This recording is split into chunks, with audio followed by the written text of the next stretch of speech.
plenty of buildings that are both colonial and different ages. This area that on Pine Street all the way to Broad Street and even across Broad Street was pretty much filled in by the 1840s.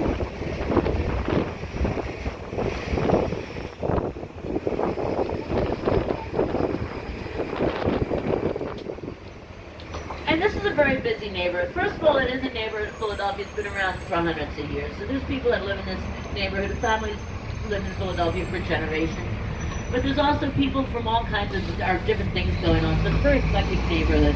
Lots of people from the businesses, lots of students, a lot of the Philadelphia college students like to live in this area, as well as lots of people that work at Jefferson and Pennsylvania Hospital. On the left-hand side, you'll see three bandbox homes that are colonial in age. But once again, it wasn't until the early to mid-1800s that this area really got as congested as it is until we get to the other side of 8th Street. Then that happened very quickly. The closer we are to the Delaware River, the more people wanted to live there in the early days. People needed to live near the Delaware River for business sakes. Look, the king of shade. But one of the reasons why I'm trying to point out that it's a busy, active neighborhood and all kinds of people is because there's a lot of picture frame window shops. They had been antique stores. Most of the antique stores closed in the 1990s, but this area, really, it doesn't take much. You can have a shop with any kind of quirky things. Some of the shops around here have been here for years. There's a bridal shop. There's still some antique stores. But you can open up something that'll sell things for a couple of years and close down, and then once again, it'll quickly get, the building will get quickly rented out again. When we were at Reading Terminal Market, that really was just 5 blocks down to the left-hand side. So once again, like I say, it's Philadelphia, we're full of neighborhoods, but we live right on top of things. And when I say Jefferson and Pennsylvania Hospital probably has at least 10 large buildings. Jefferson much larger, twice as many. Some of the buildings much larger as well, so they bring in a lot of people, both to work and also just on the business side to shop around. South Street is 2 blocks to the right-hand side, and South Street was originally called Stevens Street. It was the last street on the William Penn's grid of the city.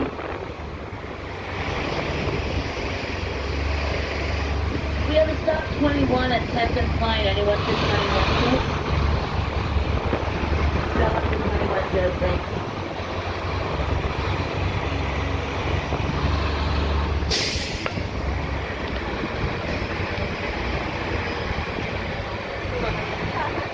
All of the Jefferson Hospital buildings are from a block behind us or so to 10th Street here, a little further to 9th and 8th Street, depending where you are, to the left-hand side, and then Pennsylvania Hospital a little bit before that, or in front of us, towards the Delaware River. When we do get on the other side of 8th Street here in Philadelphia, the neighborhood's called Society Hill, named after the Society of Free Traders, a trade guild from England. Not the only people that settled here, but they did, and we named the neighborhood after them. But Society Hill is a very tiny neighborhood. It just goes from South Street, or excuse me, from Lombard Street 1 block to the right to Independence National Park, and 4 blocks to the left once we get on the other side of 8th Street. This very small neighborhood has more early American buildings than anywhere else in the city, anywhere else in the state or country for that matter. And the reason for that is because the neighborhood had become so run down. By the early 1900s, it was very run down. People that were living here didn't have money to change things around. No one was tearing down walls. No one was building new buildings. The buildings just remained regardless of what shape they were in. By the 1950s, most of the neighborhood was pretty much boarded up and abandoned. The neighborhood sitting right next to Independence National Park. By the 1960s, the city was really worked up about what to do about this very ugly-looking neighborhood all boarded up. The city didn't have any money, but Ed Bacon, our city planner, Kevin Bacon's dad, came up with an idea to sell the buildings as cheap as possible, with the qualification that they have to be fixed up on the outside by 1970. It was a great idea. It worked out very well. It turns out people wanted to live down there, and were definitely willing to fix up old buildings. I'm going to interrupt that for a moment. Pennsylvania Hospital on the left-hand side, the first public hospital for the relief of the poor. Dr. Thomas Bonnet had been in England and received 4 modern hospitals, was inspired. Came back with Dr. Benjamin Rush, as well as Benjamin Franklin. They opened up Pennsylvania Hospital in the 1750s.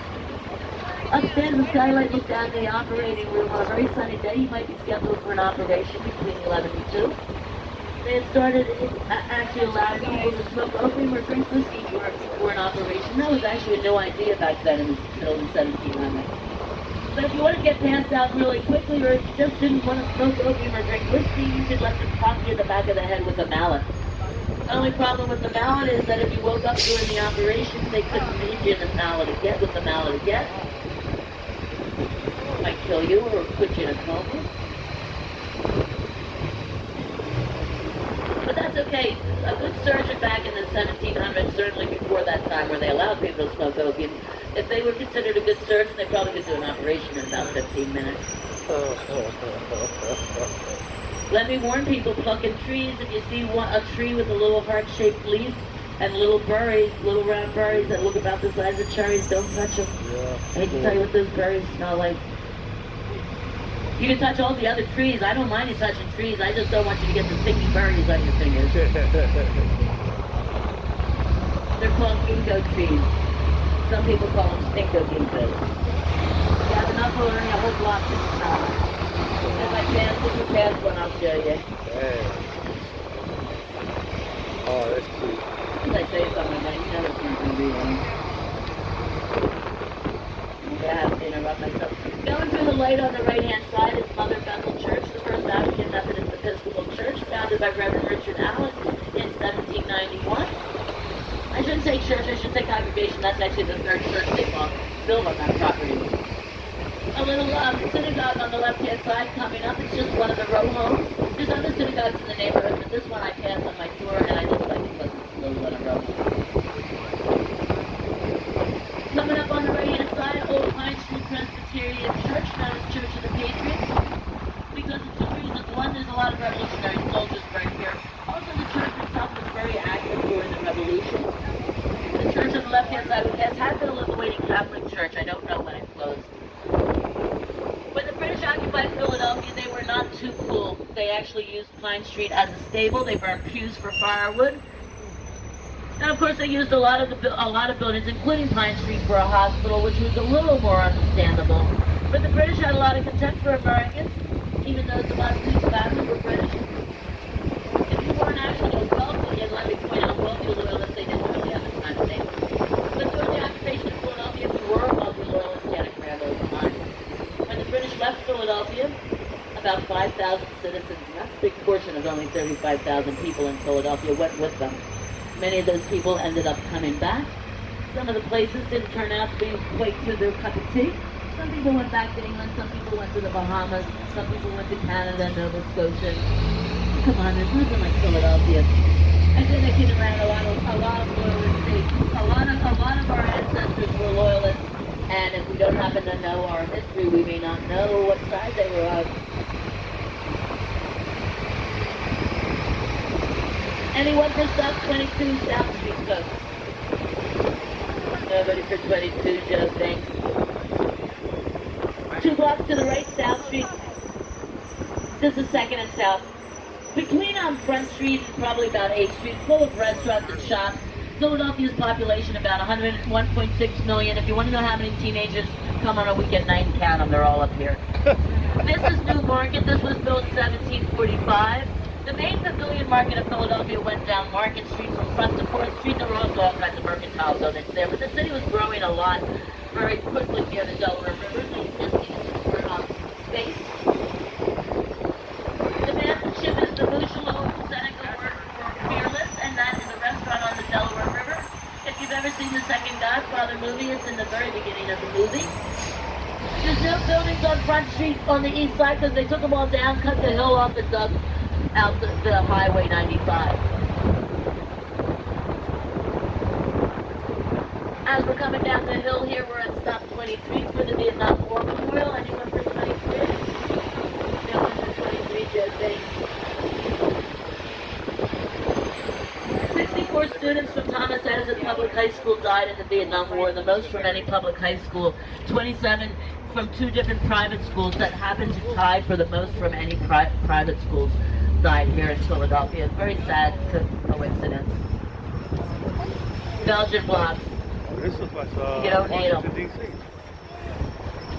So we're on the highway. We are not on flat ground. When you look over at the Vietnam War Memorial, it's on the highway. The park on the left-hand side on the highway.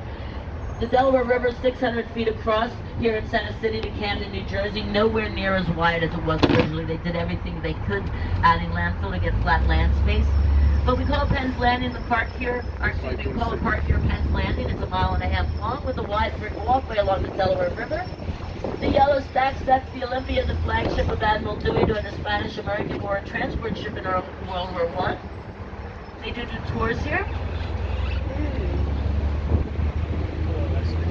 And they use shipping crates for food trucks. There's still shipping, there's loads of shipping on the Delaware River, but there aren't any commercial piers right here in Center City. They took them all down. The river is very deep. It is 39 feet deep, and even though the Navy Yard about 4 miles behind us closed in the 1990s, we still sometimes see a Navy ship come up to visit us. The Navy Yard itself is used for Coast Guard shipping, Coast Guard training and for shipping here on the Delaware River.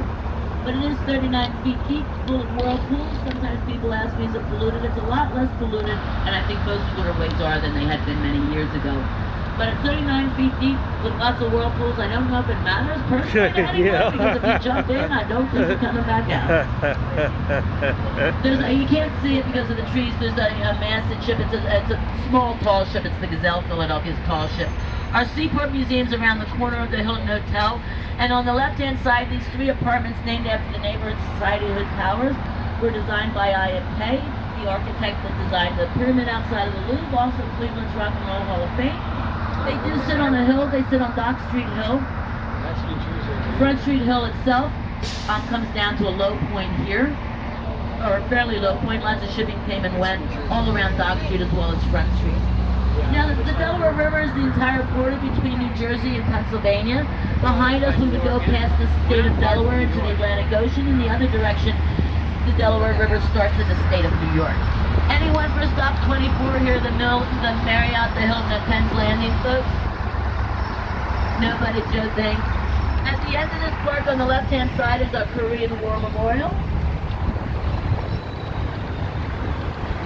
And up until we started building those apartments, Dock Street itself would have been full of warehouses and outdoor wholesale markets like going on. And the same thing, unfortunately, lots of things going on Front Street here up until the 1950s when they started building the highway, certainly during the Revolution. Look, very packed with taverns, with homes, with public buildings, with offices dealing with the river board itself. On the right-hand side of the building, there's a set of steps, and that's where Tunt Tavern was. Tunt Tavern, very important to Philadelphia, though it's not here anymore. It's just a historic placard. Tunt Tavern was the first place that was ever recruited for the United States Marines. That happened very early in the Revolutionary War. Unfortunately, Tunt Tavern burned down in 1781 when the Revolution was still going on. And it opened in 1693. It was already been around a while.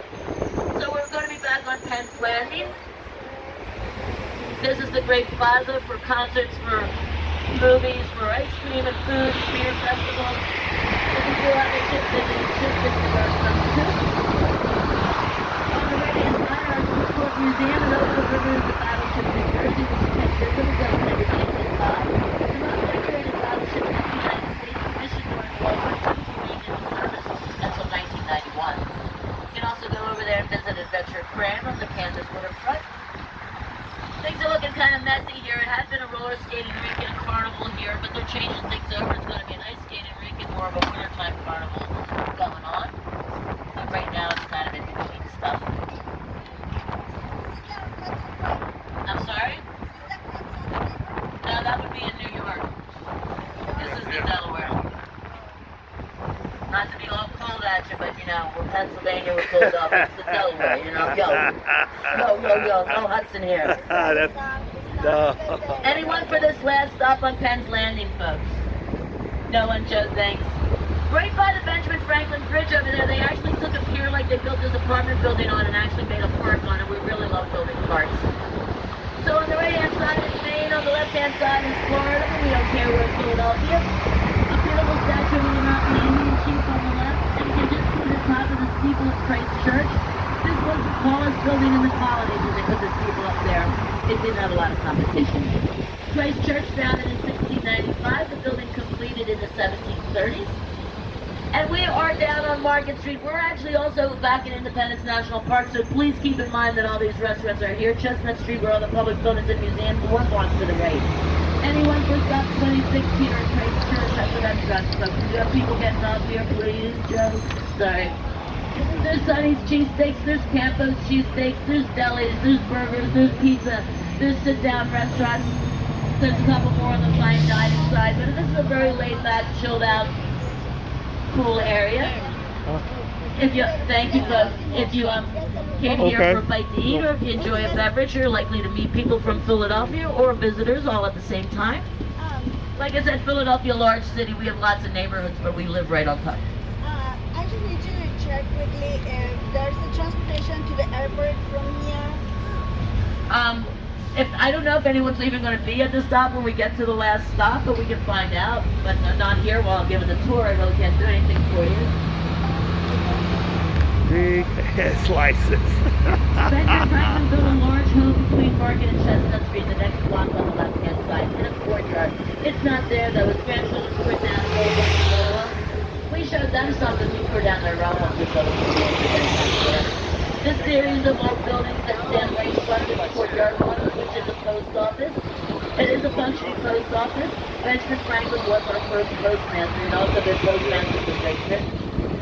You can walk back there in the courtyard, even if you don't go to the museum, you can see where his home was, and you can look down into what was the basement. Benjamin Franklin had also been postmaster for Great Britain, but he did everything. And for a period of time, he was president of the Pennsylvania Assembly, he was governor of Pennsylvania. At the time of just before the Revolution, he had been working as ambassador, not just from the Commonwealth of Pennsylvania, but also the colonies of New Jersey and Georgia to Parliament in England. And of course, he was an inventor. He also was a schmoozer. He did get grants to give us money and to come over here and help us. We didn't even really take the back after World War I. We got into special situations, money-wise. The National Jewish American History Museum on the left-hand side. I always like to give a little nod to the architect who added the idea of Philadelphia red brick in the modern design. That statue of religious liberty that was part of the World's Fair, now when I tell you it was sitting on in the other side, in Fairmount Park on the other side of the art museum, you have some idea where it was. There were buildings built here in the middle of the 1800s, a lot of mercantiles that were taken down when they decided to expand and make Independence National Park a park in the 1950s. They've redone this park numerous times. At one point, they found a lot of artifacts and bricks that actually belonged to the building that they knew was here at 6th Street, where we're going to make our last turn. It's where the presidents lived, at least two of them, George Washington and John Adams. John Adams did end up at the White House the last year of his presidency. And once again, the pavilion behind there is the Liberty Bell. The Liberty Bell is open. It's just like high today, no one's standing in line. Nice, I can go see it.